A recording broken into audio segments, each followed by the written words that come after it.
গাড়িটা ওদিকে সরান, এক্ষুনি ম্যাডামের গাড়ি বেরোবে। তুমি কিরকম মানুষ গো?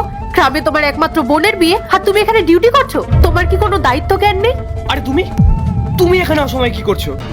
কি করতে এসেছি মানে?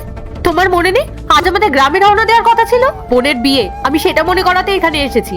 চুপ করো, উল্টো পাল্টা চিৎকার করো না। এখন বাড়ি যাও, আমি কাজ করছি। তোমার জন্য আমার চাকরিটা যাবে।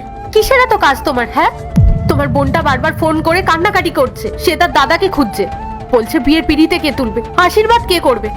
তার জীবনে আজকে এত বড় একটা দিন, তুমি যদি ওর পাশে না থাকো তাহলে ওর আনন্দটাই মাটি হয়ে যাবে। তুমি একবার ম্যাডামের সাথে কথা বলে ছুটির কথাটা ওনাকে বলো। কিন্তু না, তুমি আমার কোনো কথাই শুনলে না। আমি কি করব? পরিস্থিতিটা বোঝার চেষ্টা করো। বোনের বিয়ের জন্য ম্যাডামের থেকে আমি 1.5 লাখ টাকা অগ্রিম নিয়েছি। এখন যদি আবার ছুটি চাই তাহলে আমি ওনাকে মুখ দেখাবো কি করে? কাজ যদি না করি তাহলে দেনাটা শোধ করবো কোথা থেকে? আমার কথা শোনো, তুমি যাও, তুমি তোর বড় বৌদি, তুমি গিয়ে সবটা সামনে নাও। আমি না হয় ভিডিও কলে দেখে নেবো। আমি একা যাব না। আমি গিয়ে ওকে কি জবাব দেবো? ও তো বেচারি পথ চেয়ে বসে আছে তার দাদা আসবে বলে। ও শুধু চেয়েছে তার দাদাকে। আর তুমি একটা দায়িত্ব পালন করতে গিয়ে তোমাদের ভাই বোনের সম্পর্কটাকে ভুলে যাচ্ছ। টাকা নিয়েছি যখন, তখন তো কাজের প্রতি একটা সততা থাকা দরকার। ম্যাডাম আমাকে বিশ্বাস করে অতগুলো টাকা দিয়েছেন। এখন যদি আমি ছুটির জন্য বায়না করি, সেটা কি ঠিক হবে? শোনো, তুমি যাও, ওখানে বাবা মা আছে, তুমি আছো, সবাই মিলে ভালো করে বিয়েটাকে সামলে নাও। আর আমি যে হারটা পছন্দ করে ওর জন্য কিনেছি ওটা ওকে দিয়ে দিও। আল্লাহর এই ভিডিওটা দেখে যে সরে যাবে তার মনের আশা পূরণ হবে না। আল্লাহর এই ছবিটা দেখে চ্যানেলটা সাবস্ক্রাইব করতে হবে এবং ভিডিওতে লাইক করে দিতে হবে, তাহলে তোমার মনের আশা পূরণ হয়ে যাবে। আর অবশ্যই অবশ্যই এই চ্যানেলটা সাবস্ক্রাইব করতে হবে। বোনটা আমার খুব খুশি হবে। পারবো না আমি। তুমি তো ওটা নিজের হাতে পছন্দ করে ওর জন্য এনেছো, তাহলে তুমি নিজে গিয়ে ওকে দেবে। তোমাকে ছাড়া আমি এক পাও এখান থেকে নড়বো না, আমি যাবোই না। আরে কি তুমি হয়েছে গোপাল? এখানে তো চিৎকার চেঁচামেচি হচ্ছে কেন?